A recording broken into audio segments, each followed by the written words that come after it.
I am the I can show you better than I can tell you. God, put your fists up in the air for black power, cause you know we got that. Black power, it's the melanin in your skin. Black power, change the world, rise above. Black power, put your fists up in the air for black power, cause you know we got that. Black power, it's the melanin in your skin. Black power, change the world, rise above, lie. Black power, black power, black power, black power, black power, black power, black power, black power, black power, black power, power. Stand up, rise above for black power, black power, black power, black power, black power. Black power, black power, put your fists up in the air for. I got my fist up in the air for. Black power. Now I say peace, king, not nigga. 187 on a racist cop, nigga. The pain, the change from which we rise above. We don't die, we multiply with the love. Although we cry, we closer to the plug. Fuck being fly, black fly, put your toasters up. We the only ones to save the day. BRS, the only ones to make the change. He don't love you, girl, his mind on the dope game. Still you love the way he stroking his rope chain. They thinking they fading us, but really they making us. I came from Shockman back and you know scraping up. I realized the message is bigger than making history. The devil got the whole industry. They wanna be niggas and hoes in the industry. I know God sees what the world don't. As I write this the realest that I wrote. I know God sees what the world don't. As I write this, the realest that I wrote. Put your fists up in the air for black power, cause you know we got that. Black power, it's the melanin in your skin. Black power, change the world, rise above. Black power, put your fists up in the air for black power, cause you know we got that. Black power, it's the melanin in your skin. Black power, change the world, rise above, lie. Black power. I could never be pessimistic. I'm into getting more paid, striving like an optimistic. In these last days, I was in my prayers, can't put one past me. With the energy of God, you can't last me. They are evil, they words shall not cast me. I had to make it out the trenches at time. I play both sides of the fences. Pause, chill, I don't mean to be offensive, but what I say, I meant it. Other words, it is what it is. Did a couple beers, now I live for the kids. In this parallel world, I'm free. No jail cell. Watch what I say, cause it's that real. I gotta keep on writing, feeding their spirit with the true and living. Now mega star brand like true religion. I'm hearing this rig, whoever win elections. No, I'm not big or pop up in the session. One thing we got in common, it's a blessing. I can only be a dugger when I'm finessing. Throw it up for black power cause you feel the message. Throw it up for black power cause you real. Put your fists up in the air for black power cause you know we got that. Black power, it's the melanin in your skin. Black power, change the world, rise above. Black power, put your fists up in the air for black power cause you know we got that. Black power, it's the melanin in your skin. Black power, change the world, rise above, live. We here at McIntosh TV, we live.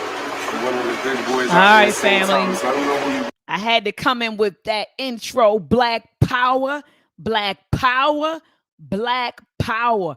To everyone under the sound of my voice, Happy New Year, my audience family. I see that my audience family is in the building. DD Lovely said, peace to the family. I also see Soul of Man 504. He said, let's go. There goes the Queen Mother Midori Aya. She said, another great day of knowledge. Let's do it. Thank you, my aunt. We see the Queen Mother, beautiful mind, is in the building. She says, peace and love to everyone. The warrior, Bamani, the Asafo, Jakim is in the building, family. He says, salute, Doc. Who do we have right here? Iman, Isam. It says B1 family. That's right. Black first. He said B1 family and friends. Who else we have right here? Alias. I'm telling y'all, I butcher names all the time. My students get mad with me. Doc, when I'm in class, I'm always butchering somebody's name. But he said B1, let's get it. JT Coin Rings is in the building. My big brother T Wolo. Peace and love to you. I saw your TikTok video and I saw the little princess had you running around, man. I saw the little princess had you running around. We got Hotspot Casino in the building. He said, uh-oh, what happened now? Oh, I'm going to get to it, brother.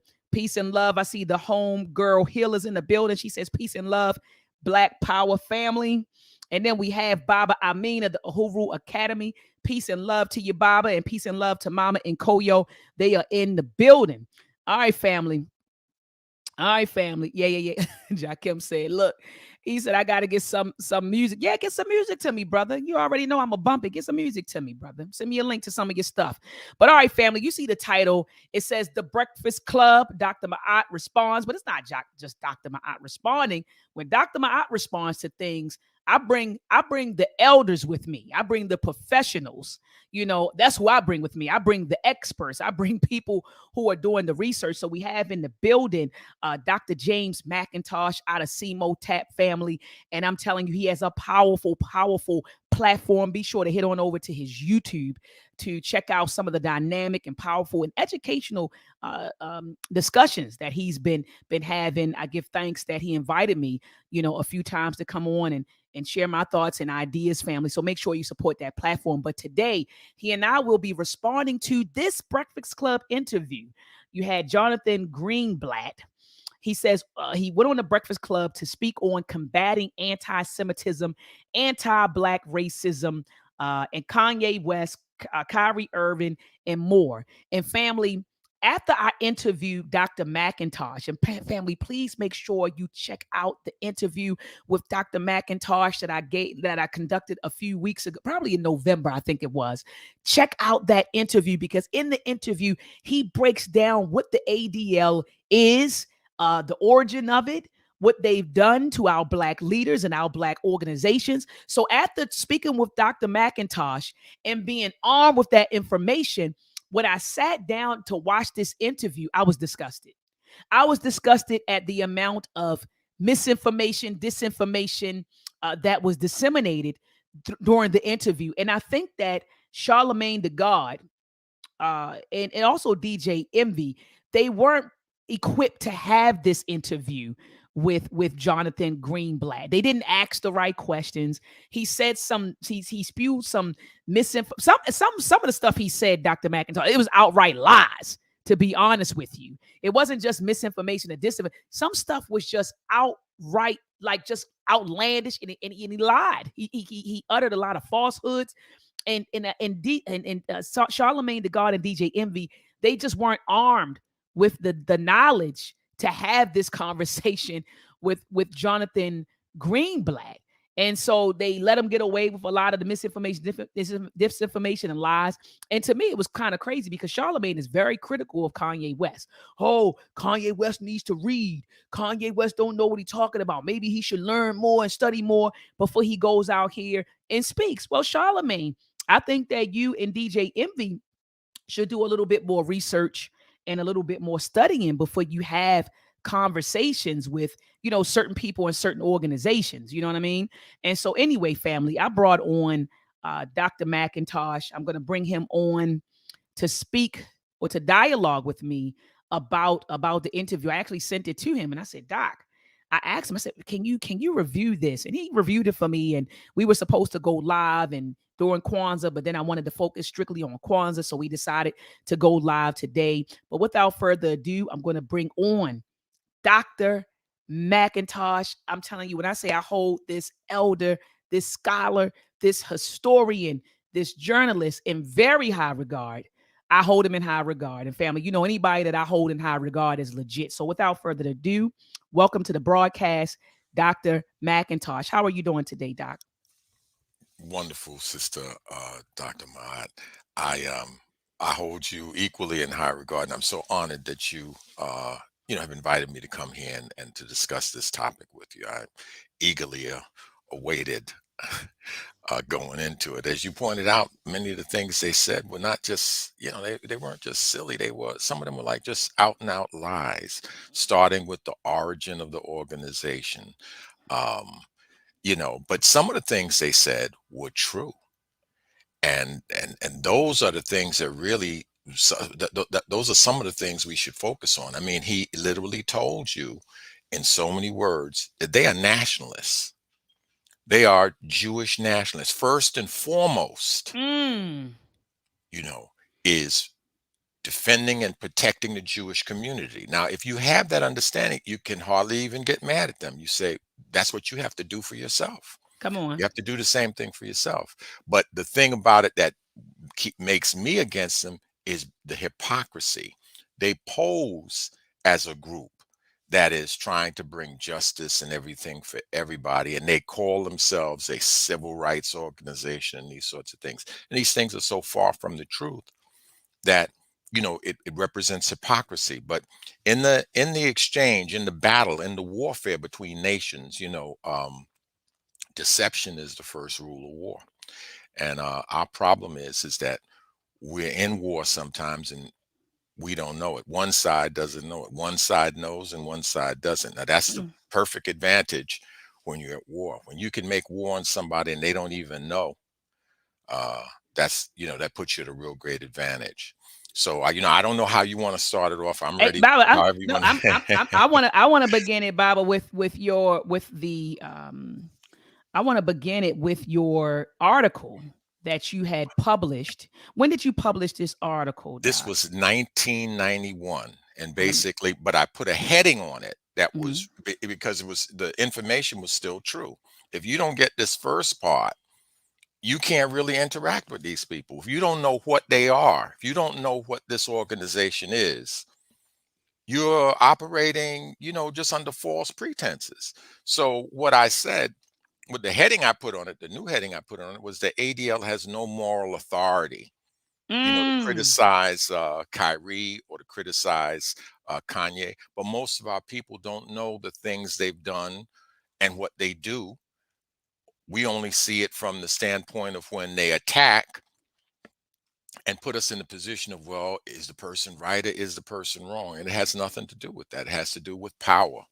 And they've, as I said before, the one good thing, I don't know what the two brothers know. I don't know how much they know, how much they didn't want to say. Right, that's true. They seemed a little bit, like hesitant to Yeah, really that's be in true. conflict, That's true. and they've been, and that's one of the purposes of them punishing black people, and they want it to be public, and they want the black person to apologize, because why should an apology be so important to a person? You notice that with Kyrie and these people, they want them to apologize, and that's because when you apologize, not because they finally, I mean, when you apologize, you're saying that you were wrong, that what you did was wrong, and that lays it out for all the other enslaved Africans, mentally enslaved Africans, to want to follow suit, because that they tell them this is the way out. The way out is to admit you should never ever say the word uh, Jew in a way that we don't want. That in Mm. itself is anti-Semitic. If you say a Jewish person can write a book, how the Jews invented Hollywood, an empire of their own, but you as a black person, don't you ever say the Mm. Jews run Hollywood. So those are some of the kinds of things that some of my first observations of it. And as you said, that article probably just lays out for people that don't know anything about the organization. I think if you know what they were doing to black people in the 90s, and there's no reason to believe that they've stopped, Come is on. spy on us, and try to the basis for the spying was not because black people were doing something against Jewish people, but it was because black people were trying to do things that got them power. The example I used was the Black United Fund. There's nothing anti-Semitic about the Black United Fund. They were trying to get uh, black people to control their own charitable dollars. They had discovered that the best way to collect money is through most effective way to collect money is through payroll deductions. When as soon as you get paid, if your money comes out and goes to something, and see, whites already know that. They have things like the United Way, and lots of black people at their jobs, their money, $5, $10, whatever it is they want to give, comes out of every paycheck. When you multiply that times millions, this money grows uh, to a very, to a very huge amount. Yeah, So exponentially or substantially. exponentially correct. Yes, Absolutely. absolutely. And so, Brother Kermit Eady in New York had formed the Black United Front, and basically, not basically, there was they competed with the United Way for the federal payroll deduction program, and through their hard work and their effort and their efficiency, they won out. After they won out, I guess that's what put them on the ADL's list, because they ended up on the ADL's list of groups that are supposed to be anti-Semitic.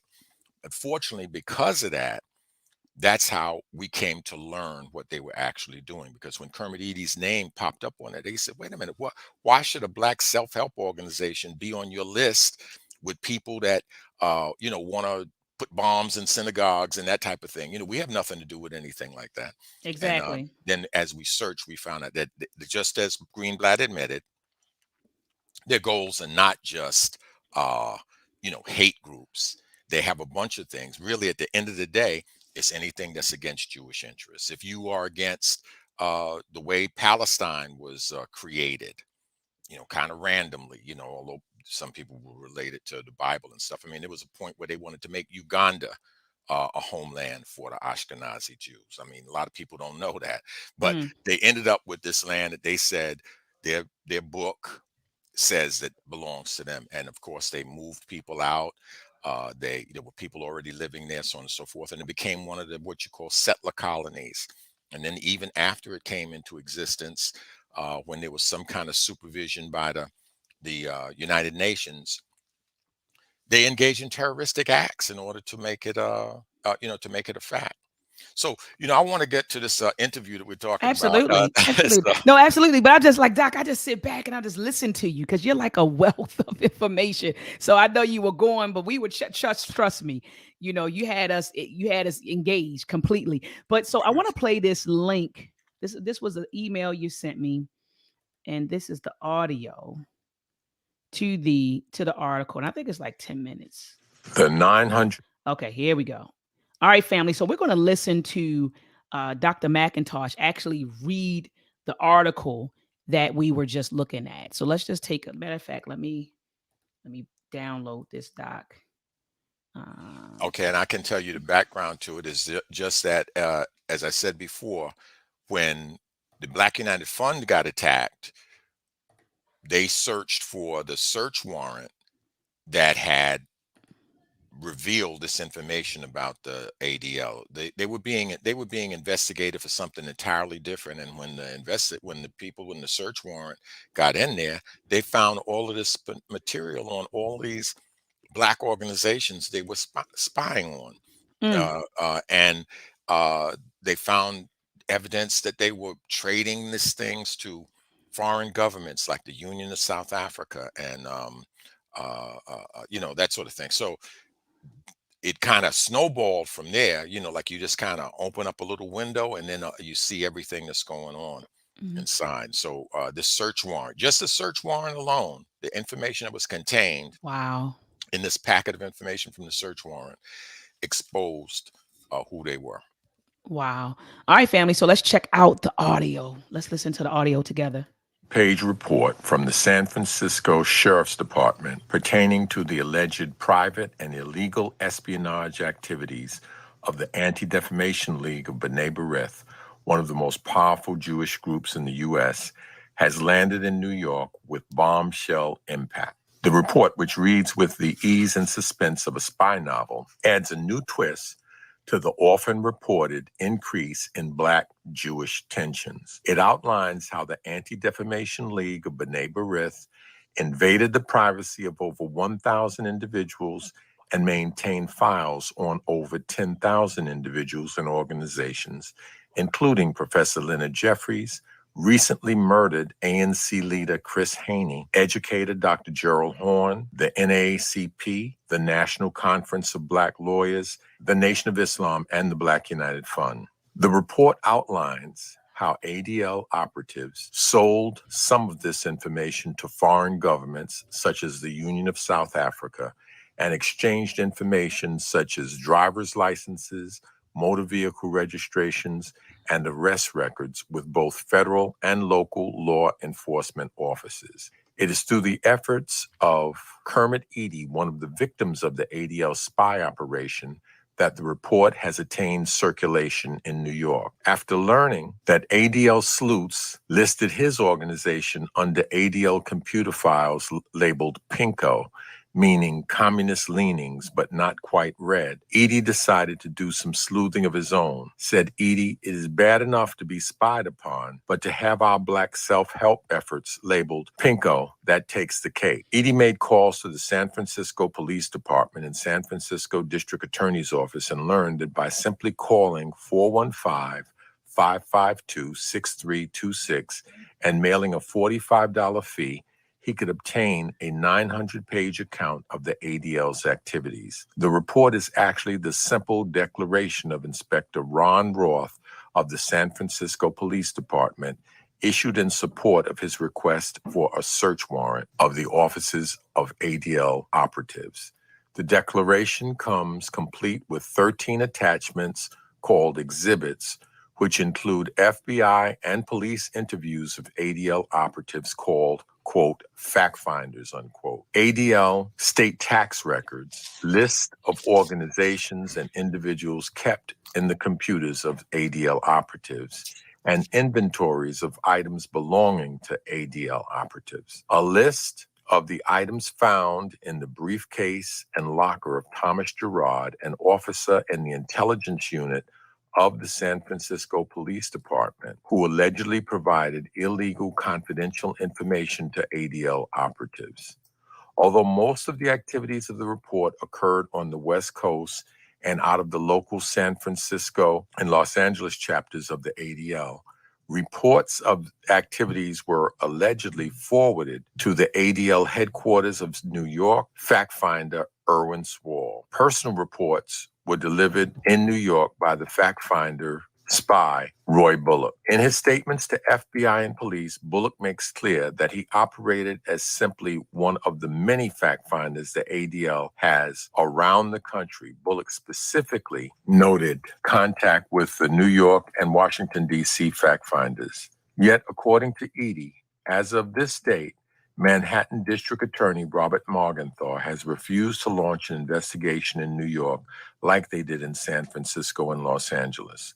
A part of the success of the San Francisco investigation can be attributed to the element of surprise. If you read the report, Eady continued, you can see how investigators were able to get into the ADL offices before they were expected and seize the incriminating evidence. Every day that Morgenthau delays, said Eady, gives the ADL a head start in destroying files and information. Morgenthau, according to Eady, apparently does not believe Bullock's claims. Perhaps Morgenthau would feel differently if he were to read the 1900 edition of the American Jewish Yearbook. The yearbook, Eady noted, which is prepared by the American Jewish Committee, lists on page 536 the publications of the Anti-Defamation League headquartered at 833 United Nations Plaza, New York City. Phone number. The number is illegible, but their current number is 212-885-7700 or 646-370-3555. A document called Fact Finding Report. The yearbook also contains on page 223 a summary of what it calls some tapes acquired by the Anti-Defamation League from a Nation of Islam meeting at which Steve Coakley, then an aide to Chicago Mayor Eugene Sawyer, delivered what the ADL felt was an anti-Semitic speech. The yearbook goes on to mention how Jewish pressure eventually led to Coakley's firing and a New York Times article claiming that virulent anti-Semitism had triggered Chicago's Black community. And then in parentheses, I have the American Jewish Yearbook uses the lowercase letter B when it refers to Blacks. Some of Bullock's comments lend an explanation to how comments made in a presumably all-black Nation of Islam meeting can so effectively reach the press. Bullock described how he had to obtain from Los Angeles ADL office a secret FBI report on the Nation of Islam in order to send it to Myra Bolin, Washington, D.C., fact finder, for an article she was writing, and then I have in parentheses, planting, in Washington, D.C. Wilbur Tatum, Amsterdam News editor, has also spoken of reports that the ADL provided renegade New York Post reporters that they used to label him as anti-Semite in their infamous teardrop issue of March 16, 1992. Media activist Betty Dobson says that Tatum's claims are valid and is urging her members to write Mayor David Dinkins demanding an investigation.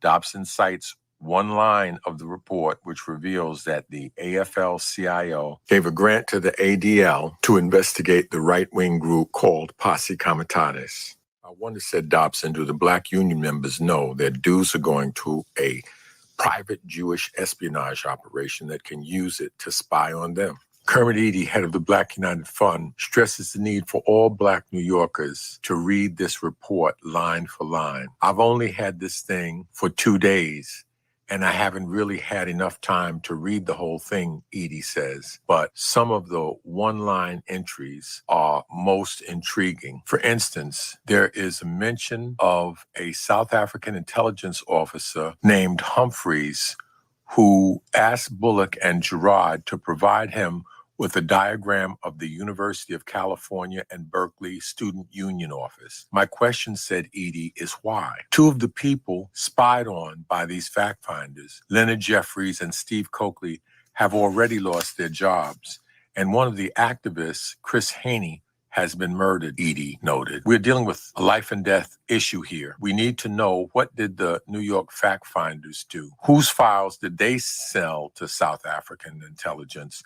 And which other offices did they draw diagrams of? You need to look at the inventory found in the briefcase of police officer Gerard to know these are dangerous characters. Gerard had more than 20 ID cards, one of which identified him as a member of the National Police of El Salvador, rubber stamps of Consulate General of the Philippines, blank American death certificates, pictures of people blindfolded and chained to tables, phony passports. Morgenthau has plenty of time to investigate if he wants to, Eady continued. Bullock worked for the ADL since 1964. He is not listed in ADL tax reports. According to Inspector Ron Roth of the San Francisco Police Department, this suggests that apart and aside from any crimes committed as a direct result of illegal spying, the ADL is probably in violation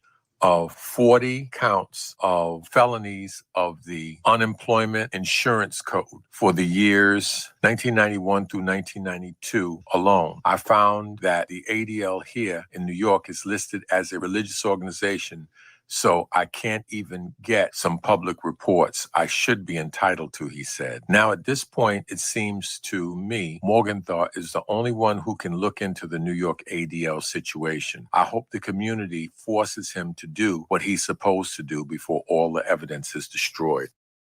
Floyd.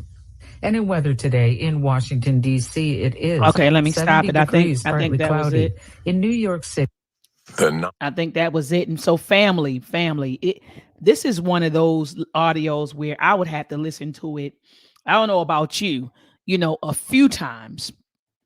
Okay. A few times just to kind of get a complete understanding of what you said in it, Dr. McIntosh. But essentially the gist of it from what I caught is that, that they were spying on, black people, black organizations.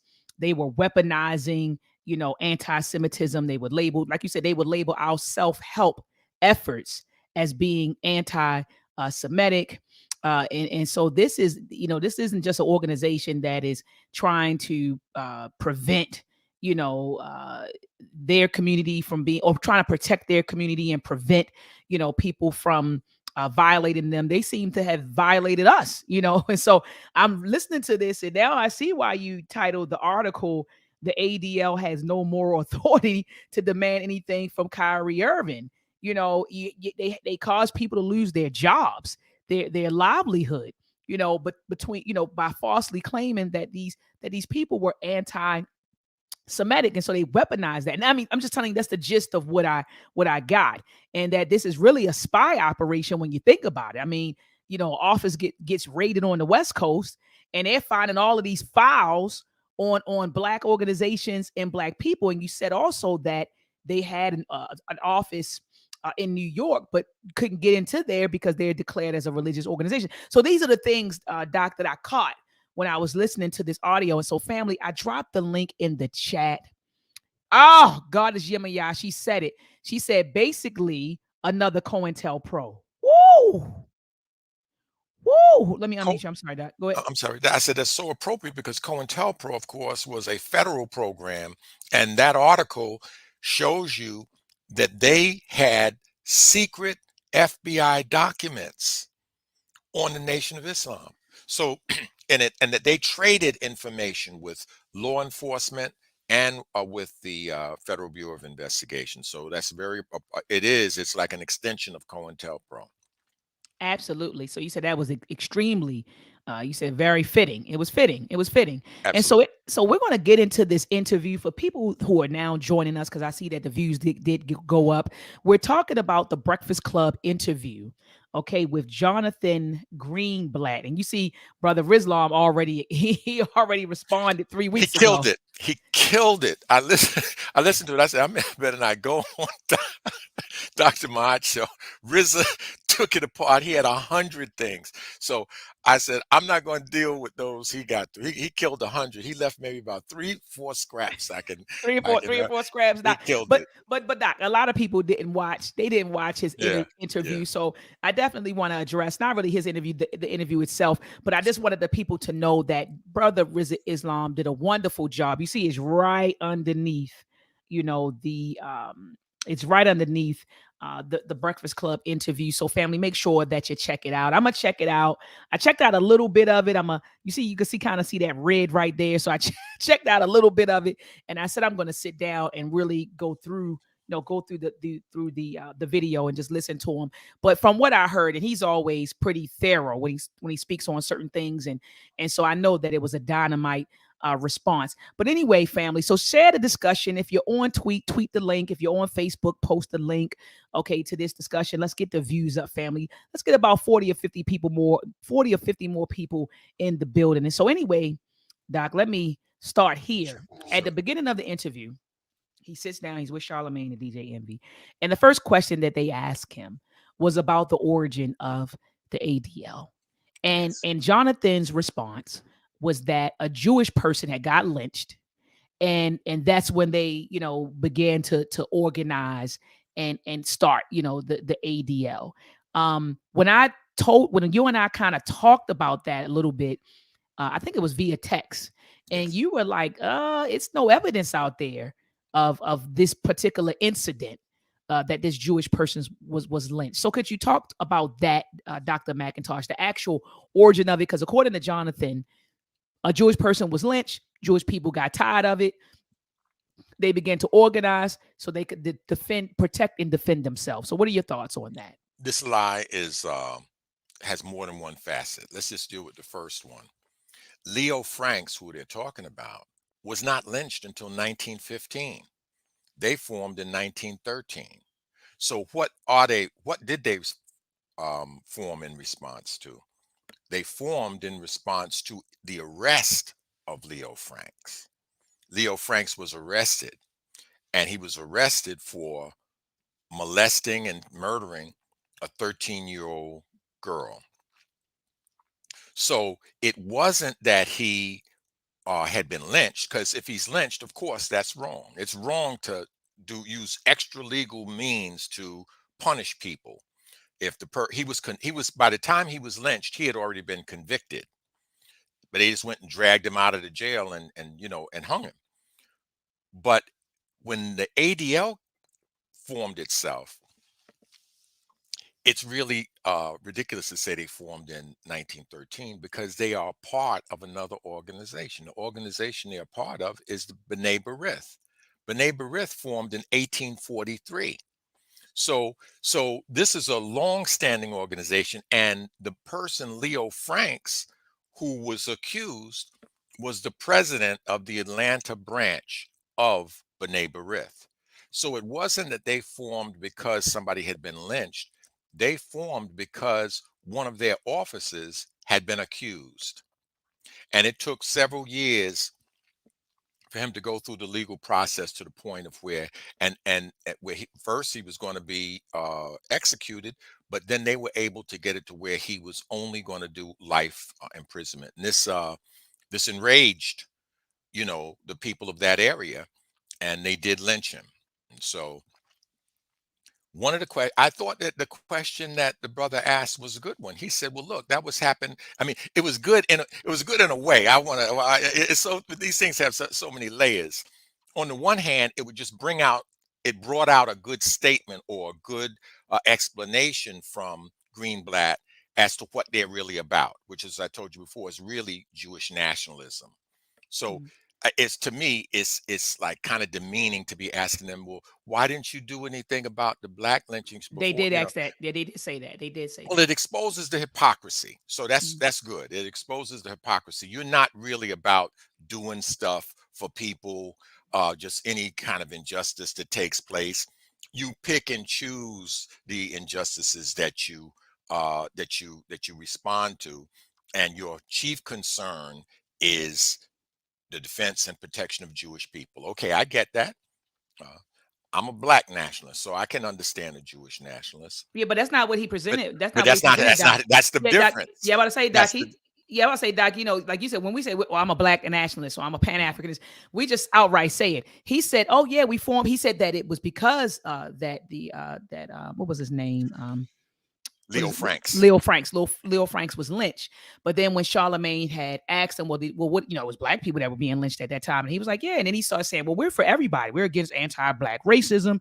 He said, we're for everybody. We fight anti-black racism. We fight things, people who are against, LGBTQ community. We're all for, everybody. That's what he presented, Doc. That's what he initially presented, but they continued along that same line of questioning. And Mhm. eventually the guy asked the question in a way that and Brother Rizza characterized it as is not masculine, like he was saying, but tell us what we should do to keep from and as to keep from offending you, that kind of thing. They kept they kept being I think the word is supplicating, you know what I mean, to try to suck up a little bit. Mhm. And eventually, when they cornered him about they're not responding to something that had to do with another type of injustice, he acknowledged that, well, first, our thing is protecting and supporting Jews. That's why we don't just get involved with everything. That's why might not have gotten in that particular thing you asked me about. So you're right. In that first question, he still was trying to tap dance out of it, but eventually that question and the subsequent questions led him to an admission. But I think there's a subtle thing you need to see. Mhm. They didn't form because of the lynching. Mhm. That's the story now. The lynching hadn't occurred yet. They formed because one of their officials was arrested for this. And apparently, or possibly, the organization, B'nai B'rith, didn't want to come out, as so self-serving. So they splintered off a part of themselves and formed the ADL, the Mhm. ADL specifically for that purpose, because the B'nai B'rith was a fraternal organization with secret rituals and the whole nine. And their thing was like kind of helping Jewish people, supporting Jewish people, advancing Jewish people. But this idea of like now some confrontation about them doing something bad to a Jewish person, for whatever reason, they didn't all say, yeah, let's do it. They broke off a piece and called it the ADL in Mm. 1912, 1913. But Leo Franks didn't get lynched until 1915.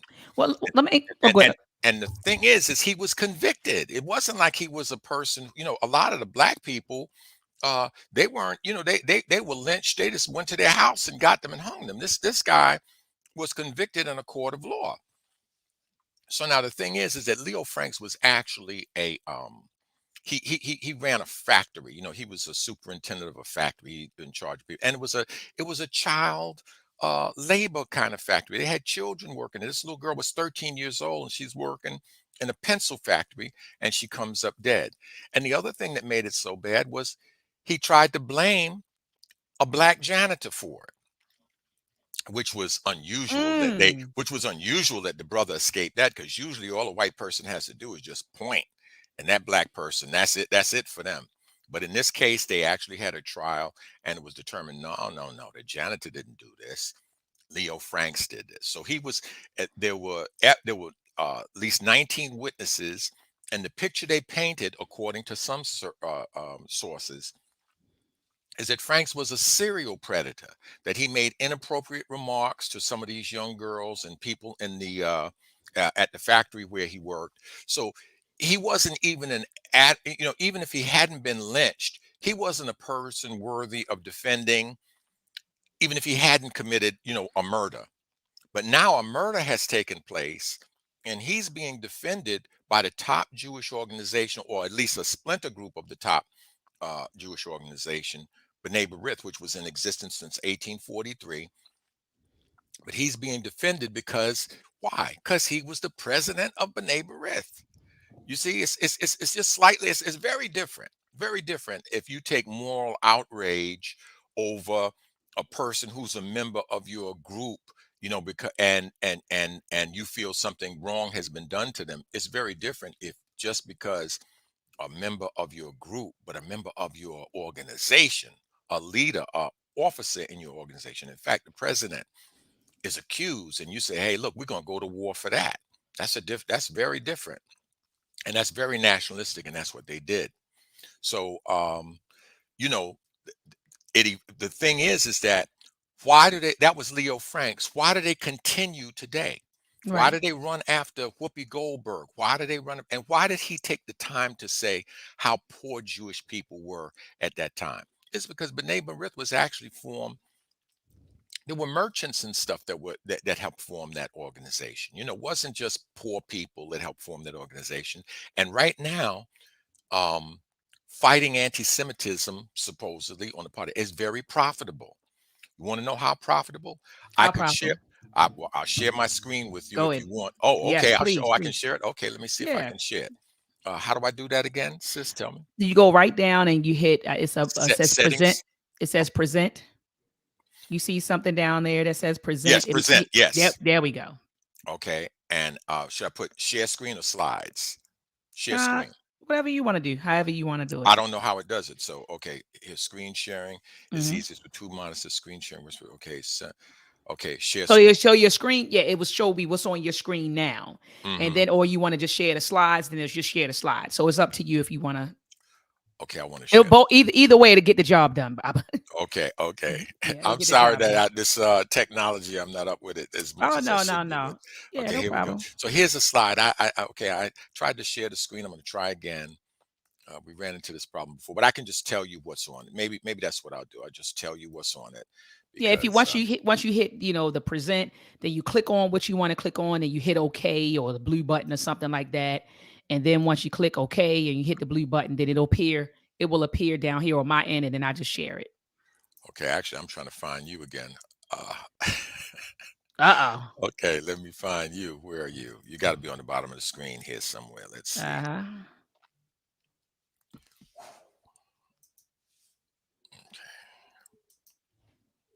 I'll just reduce everything. We're not in a Zoom, right? No. No, This is we in something else. This StreamYard. is something else. StreamYard. Okay.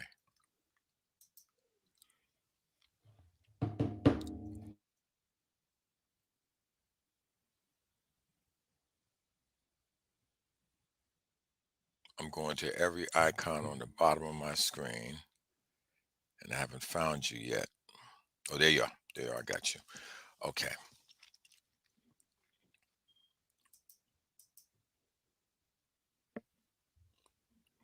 You can see me though, right? So that's what's important. All right. Yes, So absolutely.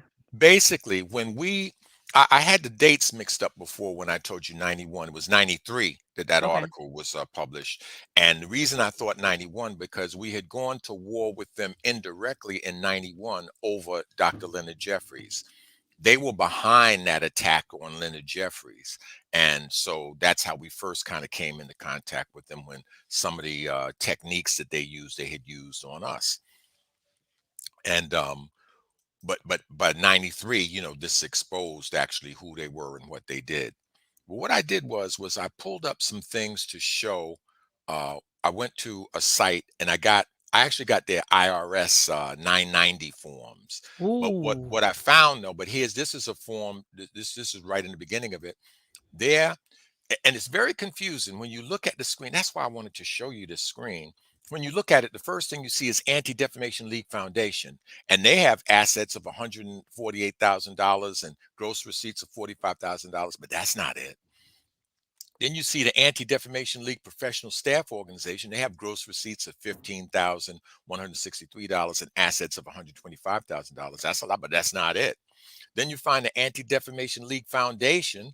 They got $43,000,000, Ooh. $741 in gross receipts, and $159,000,000, 935,377 in assets. But the Anti-Defamation League itself has 105,149,442 in gross receipts, and have $81,000 in assets. And all of these as far as I can see, are related organizations. The Anti-Defamation League. Wow. So when we're fighting them, CMOTAP, if you go to that same site and find ours, you find for our we don't have anything. We have a building, but we don't take in money. And we don't have any employees.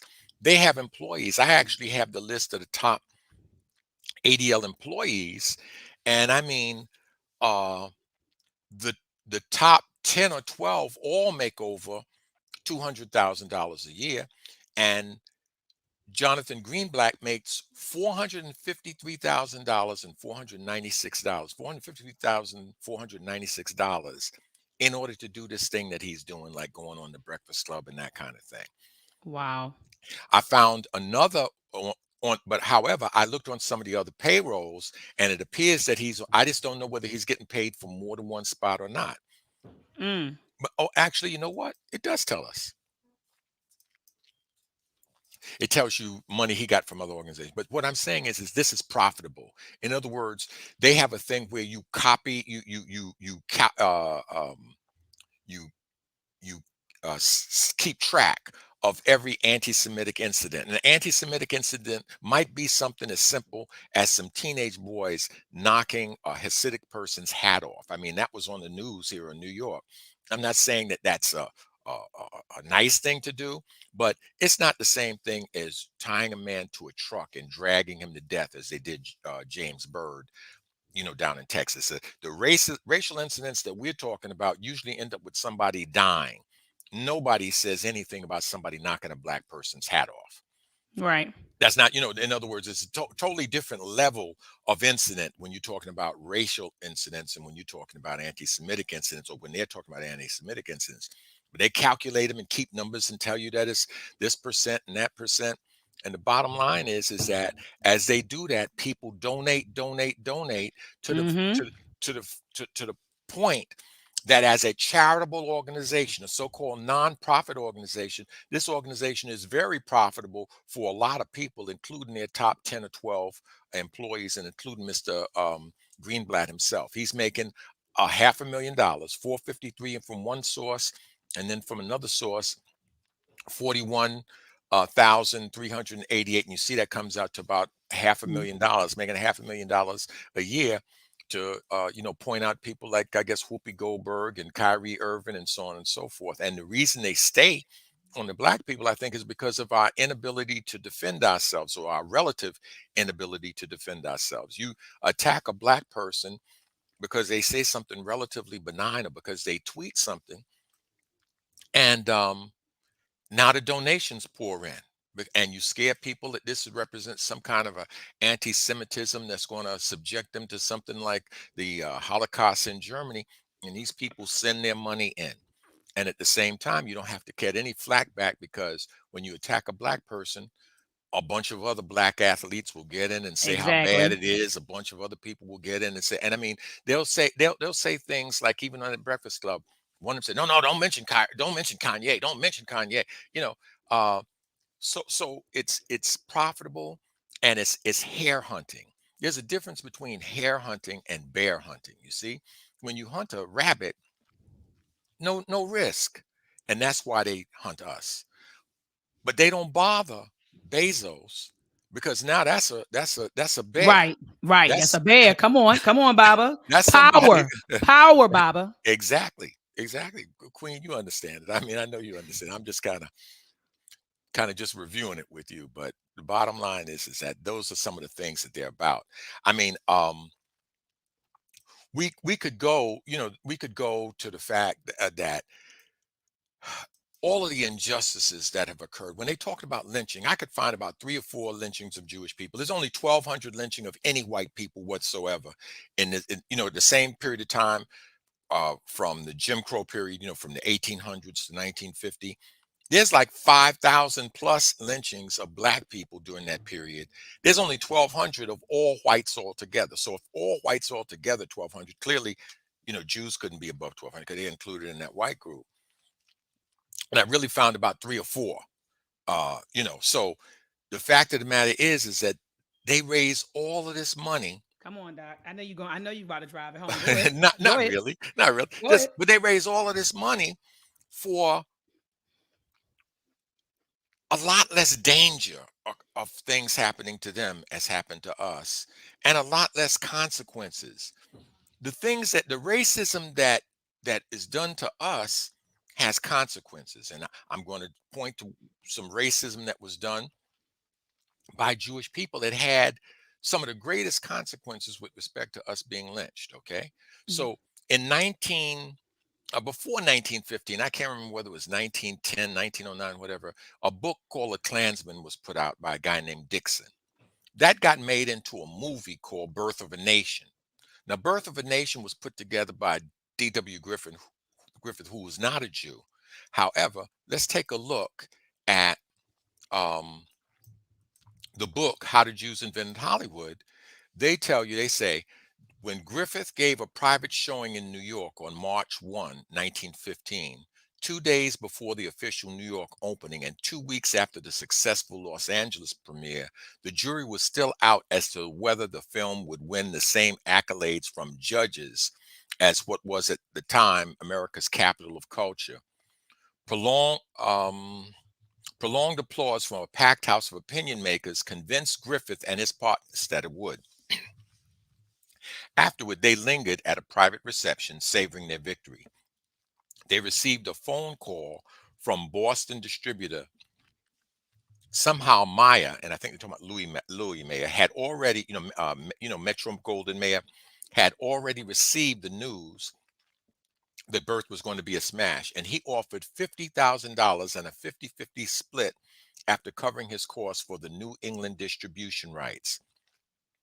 Since Mayer wasn't yet in financial league of the bigger distributors, the guarantee had to be hastily raised from Mayer's dependable group of investors, nearly all of them mercantile Jews in Boston, who seemed less concerned about being tainted by the movie than they were about making profits. See, the movie was very racist, but they were interested in making profits. That's not me saying that. That's That's Neil Gabler saying it. Mayer didn't close the deal until August, and when he did, Boston was excluded for a first run showing, those rights being retained by the producers. Nevertheless, his judgment proved entirely sound. Birth was a phenomenon, the very first movie blockbuster, and Mayer, in this single stroke, may have made as much as $500,000 from his contract.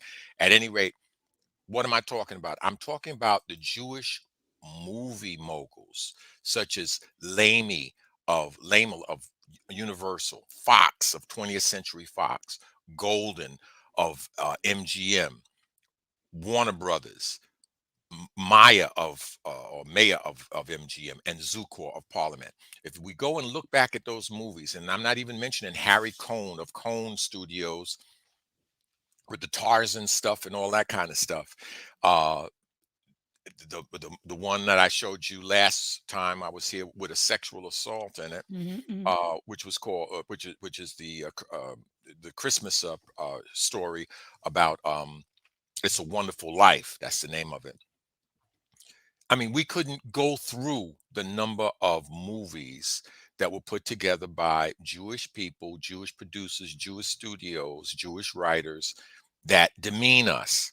Come But on. one of the things that what Greenblatt is against, he says, is against generalizing and saying Jewish people did this or Jewish people did that. You know, he feels that you should kind of, make you shouldn't generalize like that. You shouldn't say those things. Those things make them feel bad. Those things he feels are anti-Semitic. He said that. But at the same, He said that, Doc. yeah, I'm sorry. But at the same time, they'll put out a book such as the ADL research report and name it The Anti-Semitism of Black Demagogues and Extremists. And in that book, we'll go through and name just about every Black leader that you can imagine, and then also condemn almost all of the Black newspapers in New York. So, it's like a double standard. And then we kind of get hit from all kinds of sides because they have different levels of this Jewish nationalism that hits us. They've got the ADL they would consider that like a medium kind of organization. And they would say the JDL, they say that's the one that's extremist. And, they've been involved in actual, violence. I mean, overt violence that we know about. And then they have others that have more of a good reputation, like the American Jewish Committee. But the American Jewish Committee will put out similar books to the ones I just described against Black people. So that you get caught coming and going, and you're in a war. Essentially, you have two ethnic groups that appear to be in a competition, a war for power, if nothing else. And one of the groups doesn't even realize it. One of the groups doesn't stick together. Come on. They can they can call on them at any time. And once the powerful group condemns you, then the group and you're not supposed to say they're powerful group. Once that powerful group condemns you, then you're not supposed to defend the people you're supposed to join in with the powerful group and attack your own people. But you don't find that being done on their part. No, So these are absolutely. some of the things that I saw, in that show that they weren't really confronted with. They didn't ask them, well, why didn't you say anything about Birth of a Nation? Why didn't you say anything about and just kind of talk about the top Tarzan images? Why didn't you say anything about the buckwheat and the stymie and all those kinds of images? Why didn't you say anything about the movie that they had a big celebration for, which was Gone with the Wind? Why didn't you say anything about them slapping Butterfly McQueen in the face when she says, "I don't know anything about birthing no babies," and white woman just slap her right across the face and she doesn't do anything?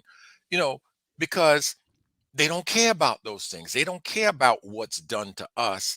He told you in that interview, if you really examine it, really, it would have been nice if we kind of could juxtapose it with the actual quote so we could really just show you the things that he said at the different times. But as I said before, to my satisfaction, they were able to elicit from him that he is a nationalist. He didn't use those words. But But he he's a described nationalist. it. Yeah, but he described one. So let Yes. me ask you a question, Dr. McIntosh, and thank Yes. you for all of this information that you're bringing. Do you think he downplayed Jewish power in the power that the Jews possess in Hollywood? Do you think he kind of downplayed it? Because he said that to say that the Jews run Hollywood, he considers that anti-Semitic. But do you think that he kind of downplayed it? Because when you listen to Kanye, Kanye just blabbered it all out. He talked about the Jewish execs. There has been rappers that said, if you want to be successful, make sure you hook up with a Jew. We saw how Russell Simmons has a close relationship with the Jewish. I forgot his name, Rick. I think his name was Rick. But yeah, Rick. And so he had a close relationship. So do you feel like, because I feel like in the interview he kind of downplayed the power that they possess. It was like, no, no, That's a tactic. That's a strategy. Um, one of the greatest tricks the devil ever pulled, was to make you think there was no devil. And exactly. and so the thing is that with Kanye, they have a person that's a little more expressive, and he's emotional, very bright. And when he feels that some injustice has been done, he pops up, he says what's on his mind. And then when Right. they push him far enough, well, then he'll start saying provocative things, and Right. they'll jump on those provocative things that he's saying. But he, in the middle of all the things that he's saying, I saw one where he lured a guy into saying, asking him, did he want to backtrack on one of his statements when he said that Jews were powerful around Hollywood, whatever the statement was, or ran the music industry. And he talked to him for a little while, and then he took out a piece of paper. And on that piece of paper, he said, look, these are the names of all, and he had all of these people in the media, and the ones in red were Jewish, and the page was like almost completely red. So what they Wow. want to do is say, like, even when the majority of the people doing the thing are Jewish, but you don't identify them as Jewish, but they reserve for themselves the right to talk about black demagogues, or the right to talk about black anti-Semitism as as an entity. Mhm. But they would be extremely upset and would call it anti-Semitism if you talked about Jewish anti-Kemitism. Anti-Kemitism. And the reason I say that is because when you really look at it, these two groups, the blacks, okay, well, let me say this: the ostensible whites and the ostensible blacks, because they want to say that the DNA doesn't show that the Kemetic people were black, and there's other black people want to say that the book is showing that the people in that are called Jews are white. But if you leave outside of that with the common, if you take the images of the movie Ten Commandments, I'm talking about their imagery. Take European Right. imagery. They're pitting. You see, it's Jews versus blacks all the way going back to the Bible, according to them. That's the way that that's the way they're posing it, and they have you talking about Pharaoh like Pharaoh is your enemy. You know, think Mhm. about it. Mhm. Mhm. Mhm. So it's levels and levels to the deception. And as I said before, it's a war with only one side knowing that it's a war. And certainly one side, we're not, I don't think that black people have been looking for a war, but you have it.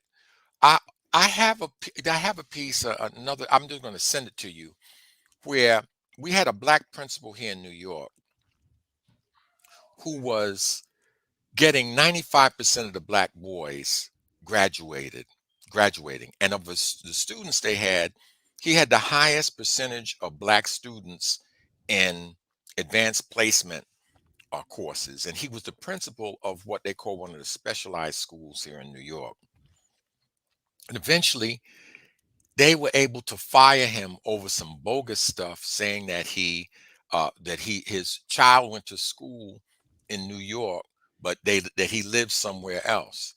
And when he presented them with a lease to show that he had more than one place that he lived, they went so far as to take the lease and show that the watermark um, was after the date that it was supposed to have been signed. So that therefore, and they followed him apparently through 2 states, watching him to see that, and both he and his wife worked in the New York City school system.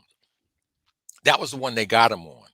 The article I wrote showed how the Jewish press and Jewish writers in the general press had attacked this man for 10 years. And each time each thing would be found to be not true, they just would launch another attack, another attack, Wow. another attack. Now, when the final thing came against him, they put an article against him called, before the lease incident. It's in the context of this next thing I'm gonna tell you about, that the lease incident occurred with, that your daughter's going to school here, but she don't live here. The the u- the union for the teachers in New York, that was headed by a lady by the name of Randy Weingarten, They put out a full page paper called, Who Wrecked Tech or something like that. And they had a picture of the principal next to a sister who had a hijab on. She was an English teacher. And then they attacked the fact that she used a poem by Mary Baraka called Who, that she had used that in her class. And they tried to say the poem was anti-Semitic, when in the poem, Baraka mourns the lynching of the Rosenbergs. Okay, I'm just saying, just to show you the craziness of it. So Simotap, we put out a picture that was the same way, the same full page, Who Really Wrecked Tech, and we showed all of these people that had been attacking Mr. McCaskill, who was the principal at that time for all those years. We actually went there to the site, demonstrated that sort of thing. But this head of the teachers union, you know what else she was? She was a member of the regional board of the Anti-Defamation League. And in that article, I show you the tactics that were typical Anti-Defamation League tactics that they used. And what did they do when they removed Mr. McCaskill? They appointed a Jewish principal to that school. And I'm going to tell you, the performance of the Black students, the amount of Black students, it dropped. It plummeted. And, it plummeted. And now, you can't say this. If you say this, if you point it out, that's anti-Semitic. And then, unfortunately, our press, see, there's one group that is more sophisticated in this warfare than another. Check this out. In the Black press, I don't know about if it's other places, but in New York, if you write an article, they put your picture on the article. I laid the article out for them. I put all the pictures of each of the Jewish writers. You know what I'm trying to say? So like if I had 6 or 7 of whatever, and Randy Wein, all of them, all of their pictures were there to show you what is the group that is attacked. And what they do, they ran the article, to their credit, they ran the article. They took all the pictures. I put my picture at the top. It's almost as though they're saying, this is the guy, get him. Right. This is the wanted poster. It was like a wanted poster, right? Write an expose. Write an expose on whites, any group of whites, and watch. Don't they put your picture on it instead of the people you're talking about? That's the way it is in the New York press. I don't know if it's that way in any other press. Wow. So this is our history with them. So, as I said before, RZA killed this topic 100%. I just took a few of the things hanging off the edge to go into it. But the man lied from beginning to end. But at the same time, he told you the truth in terms of who they are, what their organization represents. I think that the first interview we had, I didn't want to rehash those things, but I showed you lots of articles, not just from me, of people telling who those people, who that organization is. And I want to show the people this, Doc. So look at this, family. I dropped the link in the chat. This was the first interview that I had with Dr. McIntosh, family. And so I'm dropping the link in the chat again. Please, please, please watch this powerful, powerful interview with him. We talked about the ADL. We talked about the ADL. Let me mute you, Doc. I'm hearing some feedback. All right. So we talked about the ADL. We talked about the war on Dr. Leonard Jeffries that occurred well before the war on Kyrie Irving and Kanye West and others. And so, and even Dr. McIntosh brought on Dr. Leonard Jeffries to speak for himself. So this was a powerful interview in that it was packed with a lot of information. And so make sure that you check out this first interview. What are we talking about today, family? We were talking about the interview with the Breakfast Club. So there was a guy named Jonathan Greenblatt. He went on the Breakfast Club. And Dr. McIntosh, I do believe this was definitely strategic of him going on the Breakfast Club, because this was kind of like right after all of the Kyrie Irving and Kanye West controversy. And so, I guess they wanted somebody. They probably called iHeart Media and said, look, we sending somebody on over here to have this public conversation, on this platform. And so anyway, Jonathan Greenblatt went on to the Breakfast Club. to talk about, combating anti-Semitism and anti-Black racism and Kanye West and Kyrie Irving, etc. And so that's what we are critiquing today. And so if you missed it, make sure that you go back and watch this powerful interview that I had with Dr. McIntosh today, where we discussed this interview. Oh, Doc, you're sharing your screen now. If we could go back to some of those slides, that would be great. Now, click on your slides or your presentations, because now I actually can see your screen. So I'll wait until you pull it up. Yeah, enlarge it now. And I see you dragging it over. Just enlarge it. And so that will be hot. But family, that's what we're talking about today. Just that whole interview. And Jonathan Greenblatt lied from start to finish. It was a lot of misinformation, disinformation that was presented, a lot of lies presented in the interview. And so I had to call on my Baba. You know how I am. I go get the experts, So I called on him. I said, Doc, I need you to come on because I heard this interview and it just I was blown away at the number of lies that was told during the interview. And so I asked him to come on and he came on in. And so I'm going to share his screen that he's showing. Okay, now, and I'm gonna unmute you, Doc, because I heard some feedback, but I'm unmute him. And so these were the slides that he wanted to show during the discussion, but we had some technical difficulty. But here we go.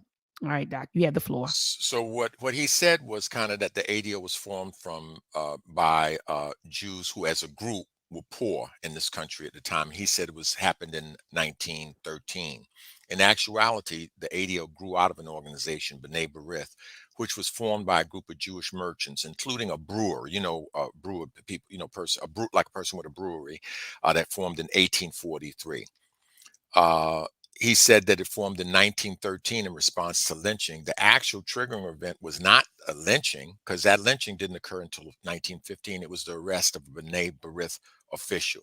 This is that B'nai B'rith official, Leo Franks. He was the president of the Atlanta chapter of B'nai B'rith.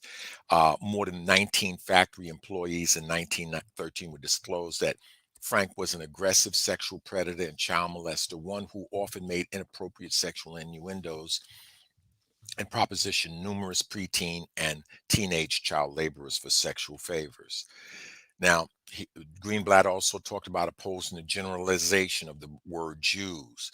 He opposed people saying general statements such as the Jews have too much power, the Jews are communists, or Jews are capitalists. But the ADL has no problem using the word blacks in the same way. And here I just have the cover of one of their books, The Anti-Semitism of Black Demagogues and Extremists. And what I'll tell you is you can look this up and you can read this entire booklet. It's at least 40, 50 pages, and see the number of Black people that they label in this way. Prior to his lynching, I said he wasn't even worthy of support. Even if he wasn't a rapist and a murderer, he was running a child sweatshop. This isn't a picture of his actual sweatshop, but he had a pencil shop, pencil factory, where teenage kids worked 11-hour shifts, 5 to 6 days a week. When you say Jews run Hollywood, he gets upset. But here's the book, An Empire They Own. Here's some of the top moguls that were in. That's from Neil Gabler, An Empire of Their Own. You see the pictures on the left, and these are the people. This is the same Fox that you're dealing with now, the same Metro Goldwyn Mayer that you're dealing with now, the same Warner Brothers that you're dealing with now. Okay, this is let's see if this is. I don't know if this is active. No, I don't think I can activate it. But this is from Birth of a Nation, and this was supposed to be the Black Congress. I don't know if you can see it. I can see it. We can see it, Doc. We see everything. If you turn up your volume, we'll be able to hear it. But I think I didn't include the volume, but it's just music. It's a silent movie. Oh, yeah, right. And Doc, hit the hide on your screen. You see where it says stop sharing? Just hit hide. There you go.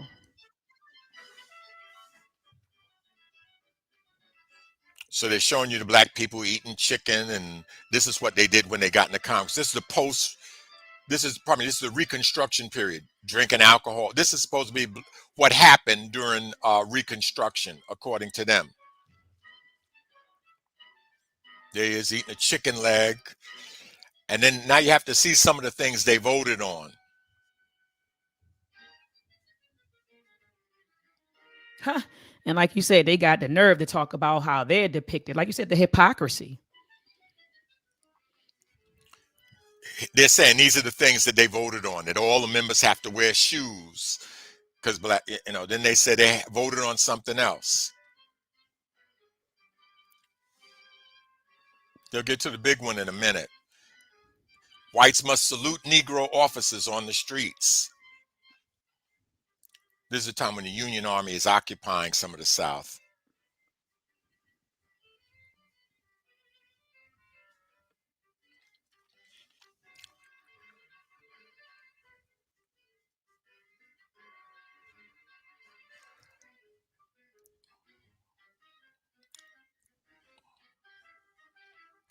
Okay, so there are white visitors up in the gallery, and then they're going to come with the legislation that frightens these people off. You'll see. You see them looking up.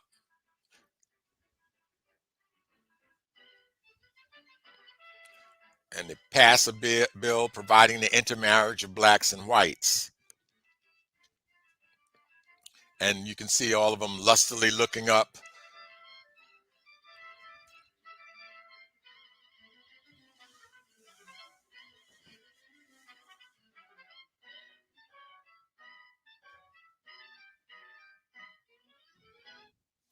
Okay, now how do I stop it? I just hit escape, maybe? Nah, How, yeah, you just hit you can hit escape or yeah, there you okay, go. And then so I've hit escape enlarge. and it's going, Now, okay. no, Now, were you finished? Were those the slides that you wanted to show? well, those were the ones I wanted to show right now because I want to make a point about this. Am I talking about our image? Am I talking about our defamation? No. Birth of a Nation is not important only because of it defamed us and it created a bad image for us.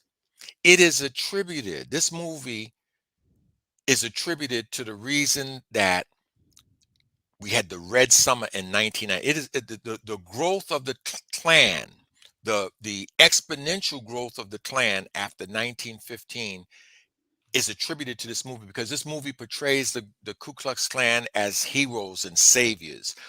They have a white man who watches some black youth who get scared by what they think is a ghost when a sheet falls on somebody.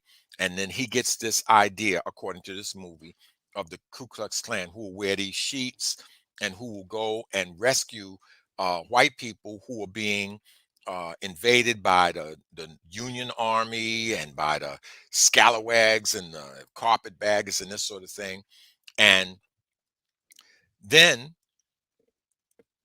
this movie portrayed the Ku Klux Klan as like a great thing. And the last screen of the movie is a quote from Woodrow Wilson, who's the president of the United States, praising this movie for its having made a great representation of the mighty Ku Klux Klan, or the great Ku Klux Klan.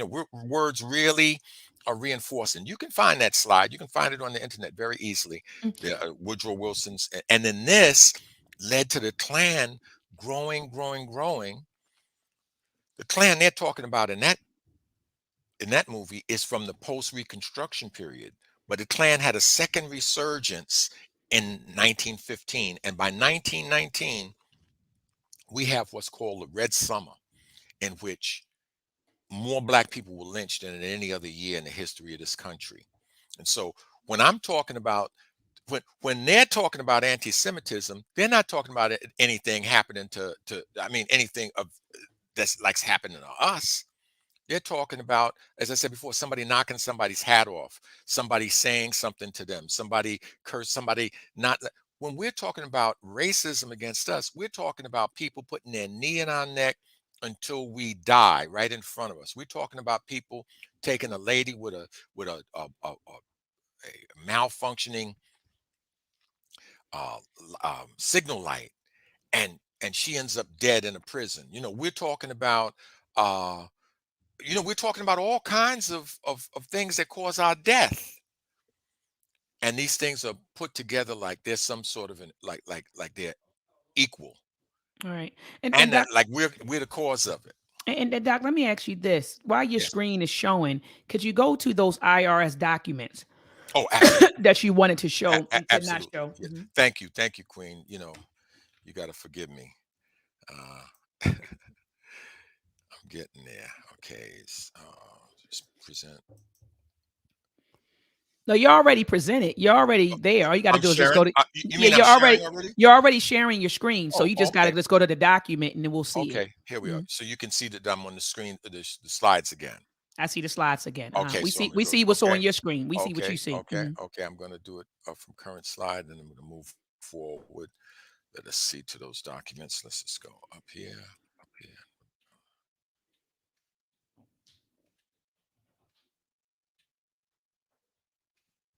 Okay, there we go.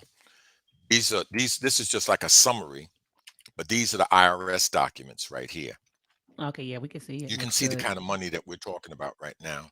And now here's their top employees: Jonathan Greenblatt, Frederick Bloke, Amanda Suskin, Bethan Katz Nelson, Emily Bromberg. And these people, look, all those people making over $250,000 of a year. All the way down to here. You don't get to under $100,000 till so this is a nonprofit organization, but look how many millions of dollars are going into the hands of individuals. And this is for an organization that's supposed to be, and I do want to go back one slide to show you one thing. Look at all of these little kind of spin-offs they have. This one here has the most in gross receipts, but look at the assets of this one. This one has $150 million, $159 million of assets. When you Mm. put this all together, $159 million. You take all of these little organizations together, and this is what you're up against. It's supposed to be a civil rights organization. These are some of my slides from before. Some of them would be relevant now, but I just don't want to go over the same material. Oh yeah, no. They can watch Yeah, the other interview for that material. So yeah, I'll take it. absolutely, absolutely. All right, so Doc, I want to say first of all, salute family. Get at least 5 or 6 more people in here so I can hit the bomb button, man. Share this discussion. I was getting ready to close out, but I want to just encourage you all to share this discussion. This discussion was packed with a lot of truth, a lot of facts, a lot of powerful information. This discussion should also lead you to begin to think, man, we got to be careful of the media that we ingest. So we watching the Breakfast Club interviews, and they interviewed them, and Doc made a really good point at the beginning because I was a little harsh on Charlemagne, and I'm like, if they wasn't on with the knowledge, they shouldn't have. But we don't know what they were allowed to say or couldn't say. It probably was a very touchy interview, but I still hold to true. I still stand on my position that I don't think that like Dr. McIntosh, I could only imagine what that interview, how that interview would have gone if you would have sat down and talked to Jonathan Greenblatt. I think it just would have been different, Doc, because you're more familiar with the history and with the relationship between them and us. And I don't think that DJ Envy and Charlemagne was, that knowledgeable to sit down to have that conversation. I think they probably knew some things. And some things they may not have been able to share, right? But I think that the interview would have definitely gone a little, I ain't gonna say a little, a lot differently had Jonathan had sat down on SEMO Tap, right? It just would have been gone. It would have gone differently. And so, anyway, family, we got to be careful of the media that we ingest. And that's why I reached out to Baba, because I said, okay, I know that Rizza Islam addressed it, but we need more media. We need to be flooding YouTube, right? Flooding the YouTube algorithm with the real information, right? The real stuff, okay? And so that's why I reached out to Baba. So even though Rizza Islam did address it, and this is his interview right here, you see that if you go to the search bar, you type in the Breakfast Club and then put space ADL, you'll see the different, stuff pop up. You'll see different videos pop up. And so the first link was the actual interview with Charlemagne the God, DJ Envy, and Jonathan Greenblatt. The second video is Rizza Islam responding to this interview. And hopefully, if you all hit the daggone like button, right, and you share this discussion, then hopefully my video will pop up right underneath Rizza Islam video. So take a moment out to share this video. If you're on Twitter, tweet it If you're on Facebook, post it. Okay. If you're on Snapchat, wherever you are, family, make sure you tweet it. I'm trying to get 2 more people in the building, Doc, before I announce that we got 100,000 people watching right now. We need 3 more people. And then I want to drop the bomb. I want to drop the bomb, family. So let's get 3 more people in here, family, and I'm like the gonna video. after the fact, I'm going to post it, to my links. I wasn't able to send it. I didn't have enough advanced possession Time. of the link in order to Absolutely. circulate it, or we'd be filled up because. But they did bring out one important fact. Well, one of the things they do, they would ask a question, and whatever he answered, that was it. They didn't Yeah. challenge it at all. So Not they at all. asked him, did they have anything to do with the $500,000 demand from Kyrie? And they didn't. They said he said no, we had nothing to do with that. You need to investigate that a little bit more. I don't know whether it's true or if it's not, but I would have asked a few more follow-up questions on it. But Doc, I don't Well, think anyway, that I'm not going to Kyrie work. ever did. He ever give them the money? Did he ever? I know that it was a No, list of demands, but I don't think he there was a ever. list. The press had posted as from the ADL, so I don't know who was making. But a funny thing related to that is sometimes you have to wonder about the networks of moving this money around. When we had a governor by the name of Spitzer, although the ADL had been fined in California, when Spitzer fined a person who had violated something called the Martin Act, a billionaire, he got back about 1.2, $1.3 million as a fine from this person. Drop in the bucket. He took that money and distributed it to about 12 charities, and one of them was the ADL, Mm, a charity. mm. You saw those numbers I showed you a minute I ago? saw it. I Why saw would it. you give $100,000 that was supposed to be a penalty to the taxpayers, and you give it to the ADL? It's as though he was returning the money. I don't have the time to go into all of the connections as to why that makes sense, but at the time,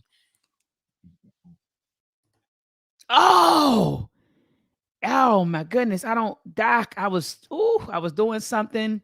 Oh man, Doc, get back in here. He was getting ready to say something. I'm up here clicking, and something said boop. It took him right on out. Let me get Doc back in here, y'all. Hold on. I don't know what happened. Hold on. And get back in here. Hold on, so we can close out. Hold tight, y'all. Hold tight. The studio said boop.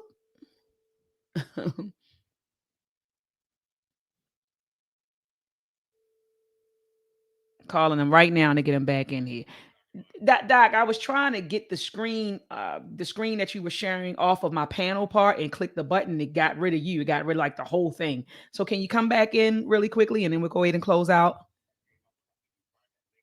Yes, just click on the link and come back in. All righty. All right, daggone. I was trying to get the other part, and because I said if I share my screen and his screen still has sharing, then you're going to hear some echoes on your end. And there he goes. okay, There you're we go, Doc. you are good with this stuff. You're fast. No, Okay. I was Doc. I ended up clicking you off. But what were you saying? You were saying that basically you said, does this look like a charity? When you started looking into the Yeah, as we amount of started, money that they were grossing. Mhm. I mean, black businesses that could pay 10 employees over $250,000 a year you would call that one of the most successful businesses around. Absolutely. And so and then understand that was only one of the payrolls that we looked at. I only looked at that one. I could have looked at the one that had $159 million worth of assets. I didn't go through all of that. I just wanted to show you the level of money that we're talking about that's fighting us. CMOTAP, no salaries, nobody, all volunteers. So you got volunteers trying to battle people with salaries. And that's why they pick us. They pick us because they figure they're going to get the least amount of fight from black people. When they do black anti-Semitism, they kill 2 birds with 1 stone. They keep us in our relative position, Mm. right? And at the same time, as I said before, it's hair hunting. It's that they don't have to worry about much coming back at us. Right. We'll some of us will join in with them in the fight against us. So it's you know, uh, uh, it's just and I mean you could say Dr. Jeffrey's name in certain places, and that people want to run from him. Mm. What all the man has done for our community. And by the way, I guess you know that Baba had a cardiac event, right? Yes, you told me. Yeah, you told me. Then I got an email from Brother Charles right after you Okay. told me. Mhm. Okay. So I'm sure he would want to be on here with us today if he was if he could. But Oh, uh, absolutely. mhm. No, absolutely. Absolutely. So, Baba, let me drop a bomb for you.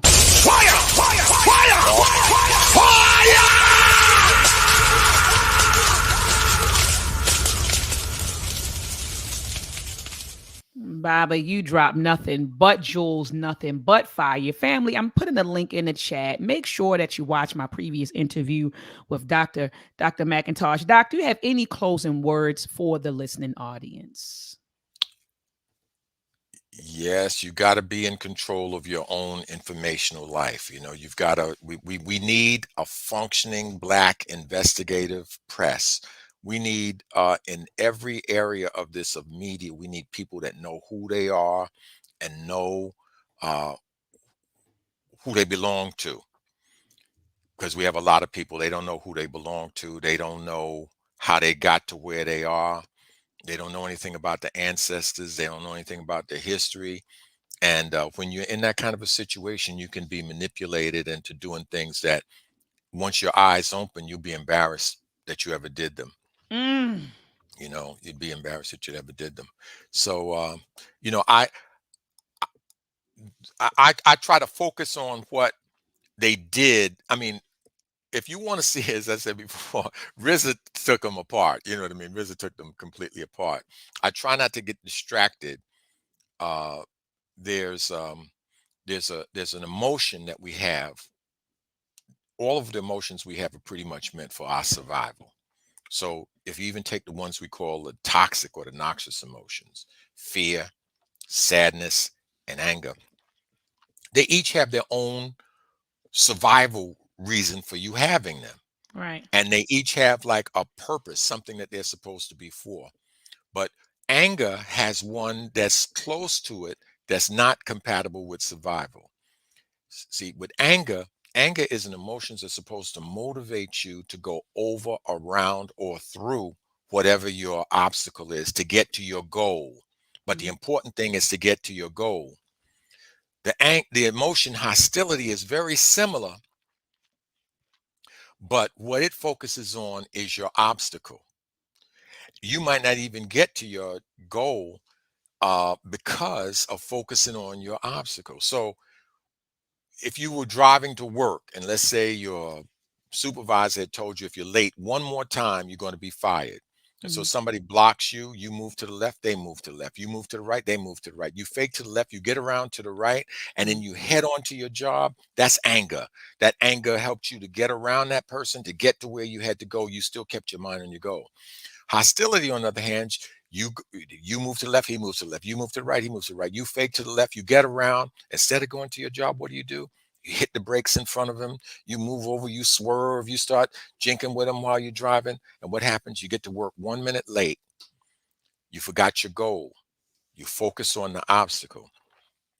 These people on the Breakfast Club, might have wanted them to act better. We wanted them to do other things, but for me, they're not the focus. The focus is that guy that they had there that Absolutely. get away. No, I know that. I mean, Queen, I know you know all this. Oh I'm yeah, just absolutely. talking to people in general, because but there were things that they could be criticized for. There are definitely some things they could be criticized for. I've tried to look at a couple of the things they did that did allow. First of all, it stimulated this conversation. Yeah. That's your job. They're working for the system. You're doing this for our people. Right. I So sure. our job now is to to move on from where they, like if they lateral the ball, you take it and you run from there. At least they opened up the conversation. Ashe. That was Ashe. it. Yeah, that's all I Ashe. can say. Yeah. Ashe, Baba. So, Baba, Again, thank you so much for taking Thank time you. out of your schedule to be with my listeners and I today. Appreciate all your knowledge, appreciate all of your wisdom. Please tell the people where they can find more information from you. Please talk about the CMOTAP platform and where they can access it. We're from the days before platforms and stuff, you know what I mean? So what I would say is if you're interested in CMOTAP, just send an email to drcmotap@gmail.com and we'll Doc- send you what we can. drcmotap@gmail.com. You can find us on Facebook. There's a CMOTAP page, and we post the events and things that we have. When you praise me for my knowledge, you make me almost embarrassed because the people I learned from, I don't know a tenth of what they know. People like Ilombe Brath, people like John Henry Clark, who Mm, I had for 16 credits in college, people like mm, Dr. Yosef Ben Yakinen. Those people, mm. I mean, this was a generation of scholars. I'm hoping we have some equivalents. You are, in fact, one of the ones that I see as our future in that regard with your knowledge of electrical engineering and the way that you go in on some of these subjects. Related to our history and our culture. And I'm sure, we just keep going on. I'm sure there's some people who are the equivalent in the course, they're developing into the John Henry Clarks and that sort of thing. We just don't recognize them at this particular point. But I'm an elder, and I'm almost at the end of my road here. So I thank you for the compliments, and I hope that I represent my teachers. Absolutely. You represent them very well, Dr. Thank you so McIntosh, much. Thank you very so much. well. And so, Doc, we got to get up. We got to come up with another Yes. topic or something, Doc, and we'll bring you on, maybe bring you on to talk about, because, yesterday was Dr. John Henry Clark's birthday, and the day before was Dr. Ben's birthday. I think, aren't you doing something for them? Yes, we had an event from Kuumba into Ma'at. And I'm glad you said that because I can tell you about something that I found out. We had a program. It's like a New Year's Eve party, Mm. alcohol free.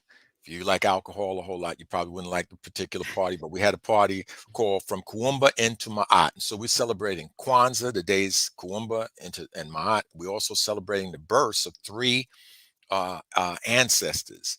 We were celebrating the birth on the 31st of December of Yosef Ben Yakinen Yes. and Amy Jacques Garvey. Yes. Yes. And we were Yes. celebrating the first as the birth date of John Henry Clark. Yes. And we had a singer come, a brother by the name of Prince Imagine.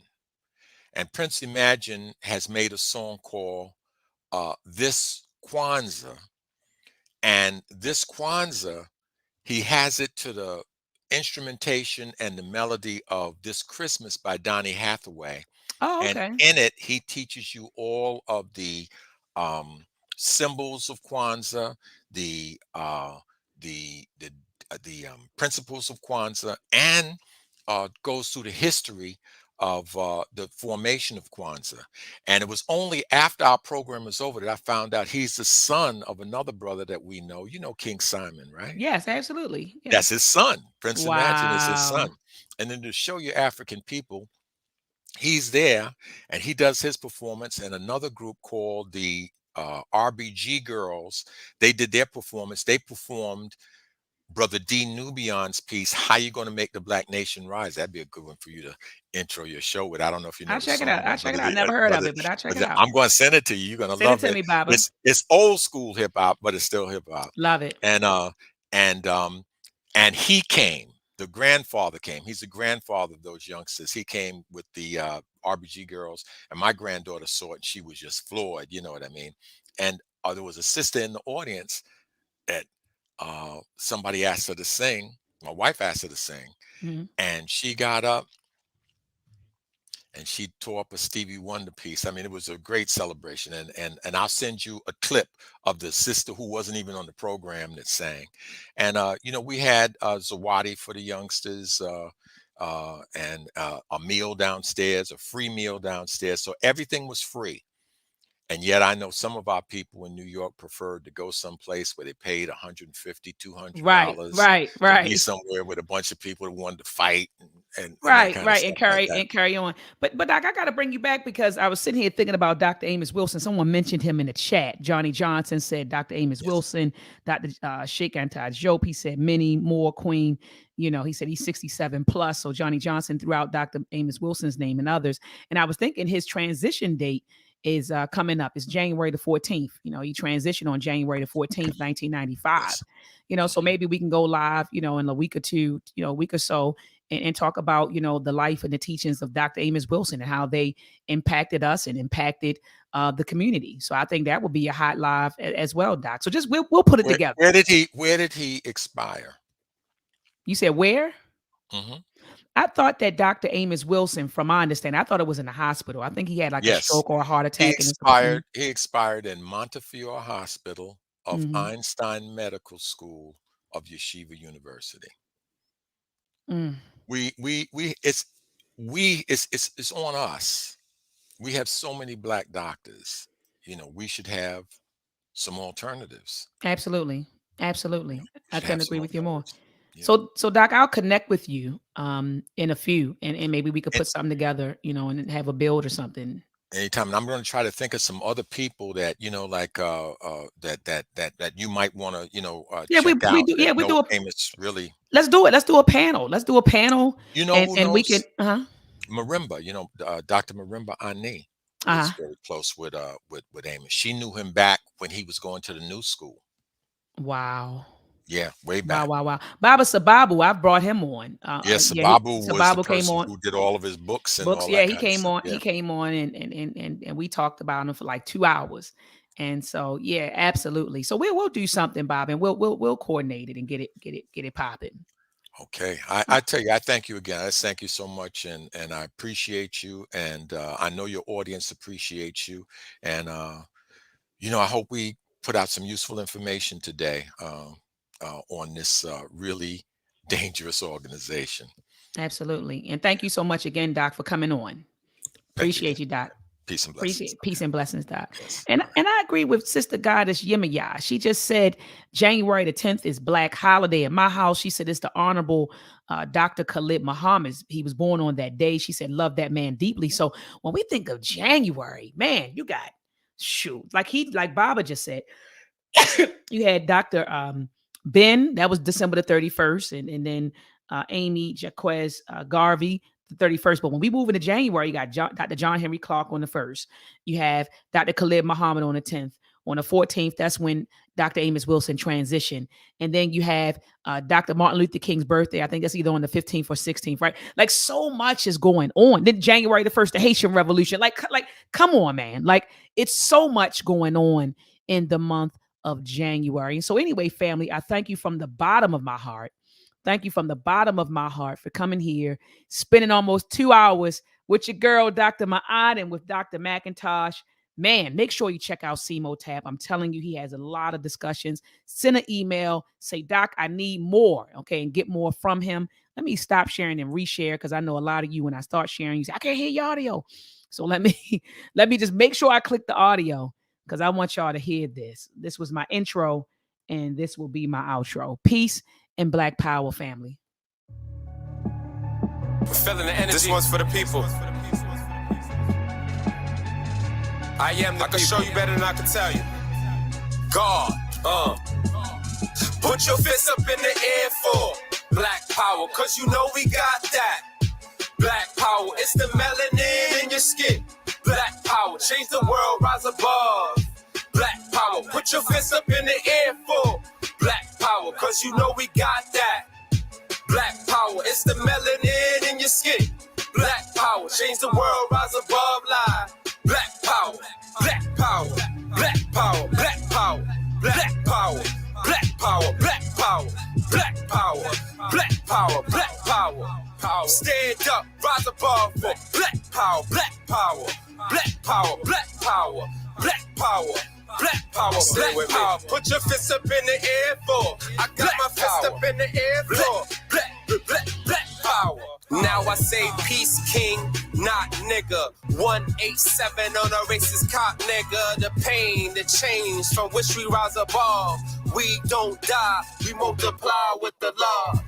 Although we cry, we closer to the plug. Fuck being fly, black fly, put your toasters up. We the only ones to save the day. BRS, the only ones to make the change. He don't love you, girl, his mind on the dope game. Stay, you love the way he stroking his rope chain. They thinking they fading us, but really they making us. I came from Shockman back and you know, scraping up. I realized the message is bigger than making history. The devil got the whole industry. They wanna be niggas and hoes in the industry. I know God sees what the world don't. As I write this the realest that I wrote. I know God sees what the world don't. As I write this, the realest that I wrote. Put your fists up in the air for black power, cause you know we got that. Black power, it's the melanin in your skin. Black power, change the world, rise above. Black power, put your fists up in the air for black power, cause you know we got that. Black power, it's the melanin in your skin. Black power, change the world, rise above live. Black power. I could never be pessimistic. I'm into getting more paid, striving like an optimistic. In these last days, I was in my prayers, can't put one past me. With the energy of God, you can't last me. They are evil, they worship not cast me. I had to make it out the trenches at time. I play both sides of the fences. Pause, chill, I don't mean to be offensive, but what I say, I meant it. Other words, it is what it is. Did a couple beers, now I live for the kids. In this parallel world, I'm free. No jail cell. Watch what I say, cause it's that real. I gotta keep on writing, feeding their spirit with the true and living. Now mega star brand like true religion. I'm hearing this rig, whoever win elections. No, I'm not big or pop up in the session. One thing we got in common, it's a blessing. I can only be a dugger when I'm finessing. Throw it up for black power, cause you feel the message. Throw it up for black power, cause you real. Put your fists up in the air for black power. All right, family. You know we got that. Black power, Black power, black it's the power, melanin in your black skin. power to Black everyone power, under the change sound the of my world, rise voice. above. I may or may not Black be live power, tomorrow. put your fists up Make in the sure that air you for subscribe to the channel, black power, hit 'cause the you know we notification got bell that. so that whenever I go Black live, power, it's the you will melanin be in your notified. skin. All right, so hit that Black notification power, bell. change the world, rise All right, above family. live. Black Yeah, power, Star black TV, power, we family. loud. Black power.